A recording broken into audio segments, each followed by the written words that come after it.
दोस्तों नमस्कार। आज बहुत ही विचित्र मुद्दे पे और बड़े इंपॉर्टेंट सेंसिटिव मुद्दे पे एक छोटा सा वीडियो बनाने की मुहिम है।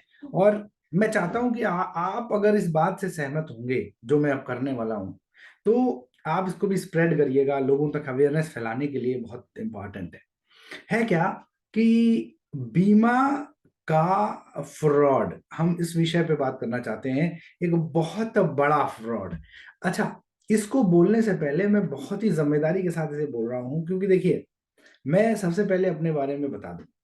मैं लाइफ इंश्योरेंस में ही काम करता हूं, और इतना ही नहीं, मैंने बहुत सारे अलग अलग ब्रांड्स के साथ में काम किया है। जीवन बीमा में बहुत सारे एम्प्लॉयज को ट्रेन भी किया है, और मैं सेल्स में भी काम किया है, मैंने ट्रेनिंग में भी काम किया है।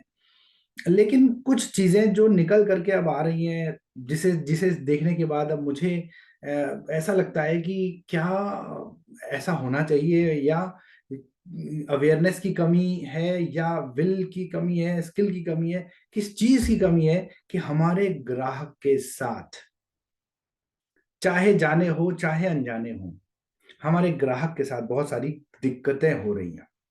यानी कि अगर किसी भी ग्राहक को बिना ये बताए कि कितने साल प्रीमियम देना है, या झूठे वादे कर करके अगर हम उसको बोलते हैं आप 1 साल दीजिए, 2 साल दीजिए, और उसके बाद मेरे ग्राहक को कुछ नहीं मिलता, वो 5 साल बाद पलट के आता है, उसे कुछ नहीं मिलता, तो आप ये सोचिए कि कितना बड़ा स्कैम इसे कहेंगे। इसमें किसी बीमा कंपनी की मिस्टेक नहीं है, इसमें इंडिविजुअल उस सेल्स पर्सन की मिस्टेक है जो बेच आया, जिसने उस पॉलिसी को बेचा था।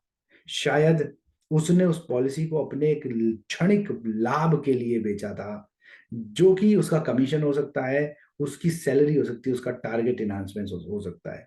लेकिन अपने टारगेट पूरे करने के लिए आपको किसी भी ग्राहक के पैसे को बर्बाद करने का अधिकार नहीं है। ये अधिकार किसी के पास है ही नहीं कि अपनी चीजों को बनाने के लिए आप दूसरे का बिगाड़ दें। लाइफ इंश्योरेंस एक डिसिप्लिन्ड इन्वेस्टमेंट है। ये हर ग्राहक को पता होना चाहिए। बताएगा कौन? ये बताएंगे आप और मैं, जो लाइफ इंश्योरेंस में काम करते हैं। दोस्तों, यहां पर एक बहुत बड़ी दिक्कत एक हो रही है कि लाइफ इंश्योरेंस में काम करने वाले लोगों को ही अभी पूरी नॉलेज नहीं है। मैं उन 10% लोगों की बात नहीं कर रहा जो लाइफ इंश्योरेंस को जानते हैं, समझते हैं, और अपने ग्राहक के हितों की रक्षा करने के लिए काम करते हैं, और भारत में अच्छी तरीके से बीमा का प्रचार प्रसार कर रहे हैं। मैं उन लोगों की बात कर रहा हूं जो कि बीमा को जिन्होंने मजाक बनाकर रख दिया, जिन्होंने बीमा की इमेज खराब करी है। सर, लाइफ इंश्योरेंस इंश्योरेंस एक बहुत ही बेहतरीन इन्वेस्टमेंट है, एक बहुत ही अच्छा बिजनेस है। लाइफ इंश्योरेंस, जैसा कि लाइफ, इसमें नाम ही जीवन का आता है, तो ये जीवन की आधारशिला है। बट लोगों ने इसे क्या बना दिया? बेचने वालों ने, जो जीवन बीमा में डील करते हैं, उन्होंने इसे क्या बना दिया? आज ग्राहक के पास जाते हैं तो ग्राहक इस नजरिए से, गलत नजरिए से देखता है कि अब आ गए बेवकूफ बनाने वाले। तो ये क्यों हो रहा है? ये ऐसा क्या है, ऐसा क्या कारण है जिसकी जिसकी वजह से ये सारी चीजें हो रही हैं? और मैं इस नतीजे पर पहुंचा हूं, डॉक्टर मनोज कुमार भट्ट, कि कहीं ना कहीं व्यक्ति अपने क्षणिक लाभ के लिए इस काम को अंजाम दे रहा है। और हाँ, ऐसा भी है कि उसको नॉलेज नहीं है। ग्राहक की असली जरूरत को पहचानना वो बहुत जरूरी है। और ग्राहक को प्रोडक्ट नहीं बेचना, बीमा नहीं बेचना चाहिए, उसको समाधान बताना चाहिए, सॉल्यूशन बताना चाहिए, जो कि अभी भारत में लगभग 0.1% लोग ही शायद तमीज से बीमा बेचते होंगे। मैंने अपने इस प्रेजेंटेशन में, जिसमें आपकी मेरी अभी ये संवाद हो रहा है, डिस्कशन हो रहा है, इसमें कुछ कड़वे शब्दों का इस्तेमाल कर दिया है। मुझे नहीं पता कि लोग इसको किस तरह से देखेंगे, लेकिन मैं इतना जानता हूं कि मेरे ग्राहक के साथ गलत नहीं होना चाहिए, मेरे ग्राहक के हितों की रक्षा होनी चाहिए। Even IRD, government of India की body, IRDA, insurance regulatory development authority, के भी सिर्फ दो काम है। एक, पॉलिसी धारकों के हितों की रक्षा करना, to protect the interest of policy holders, और दूसरा, भारत में बीमा का प्रचार प्रसार करना, यानी कि to spread the awareness of life insurance या इंश्योरेंस इन इंडिया। देखिए दोस्तों, ये दोनों ही काम बहुत ही इंपॉर्टेंट है। इसी पर ही काम करना चाहिए। हमें अपने टारगेट्स पूरा करने के लिए किसी को रेतना नहीं चाहिए। अपने ग्राहक के पैसे को भी एक पैसा समझना चाहिए, उसके बच्चों के भविष्य को भी भविष्य समझना चाहिए, और उनके दर्द में घुस करके तब हम उनको एक अच्छा समाधान दे सकते हैं।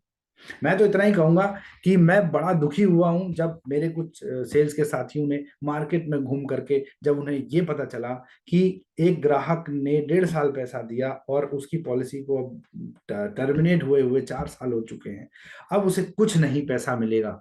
तो आप सोचिए क्या हो गया। इतना ही नहीं, ये तो एक छोटे गांव के ग्राहक के साथ ऐसा हुआ है। अब आप ये सोचिए कि एक शहर के ग्राहक जो कि फौज से रिटायर्ड हुए थे, उन्होंने एक पॉलिसी में, मैं कंपनी का नाम नहीं लूंगा, किसी भी कंपनी की इमेज पर बर्बाद नहीं करना चाहता, लेकिन हाँ, उनको जिस सेल्स पर्सन ने बेचा, एक पॉलिसी पहले बेची जिसमें 8 लाख रुपए जमा हुए थे 8 साल में। अब 2 साल और जमा करने के बाद में आगे उनको प्रीमियम नहीं देना था। ये पॉलिसी उनको अच्छा रिटर्न दे सकती थी। किसी महानुभाव ने जा करके उनको समझा करके बरगला करके उनको उस पॉलिसी को चर्निंग करी, उसको सरेंडर करा करके उससे 4 लाख रुपए का जो प्रीमियम आया, जो जो उनकी सरेंडर वैल्यू आई, उससे एक नई पॉलिसी कर दी। अब आज की डेट में उन्हें इमीडिएटली पैसे की जरूरत थी, ना पैसा मिला, ना ही पॉलिसी ही रही। यानी कि वो 4 लाख रुपए भी आज की डेट में जीरो हो गया है सर। आप सोचिए, अगले साल वो व्यक्ति के पास इतना इनकम नहीं है कि वो 4 लाख रेगुलर शेड्यूल प्रीमियम में डाल सकता है। ये काम करना अपराध है, ये काम करना गलत है। अगर कोई भी व्यक्ति ऐसा कर रहा है वो पापी है।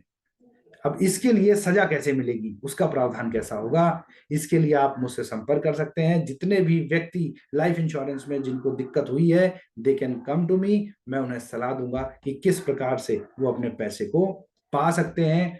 हाँ, कुछ केसेस में पैसा शायद मिल जाए, कुछ केसेस में नहीं मिल पाएगा, क्योंकि वो जो आपके सेल्स पर्सन ने नहीं समझाया।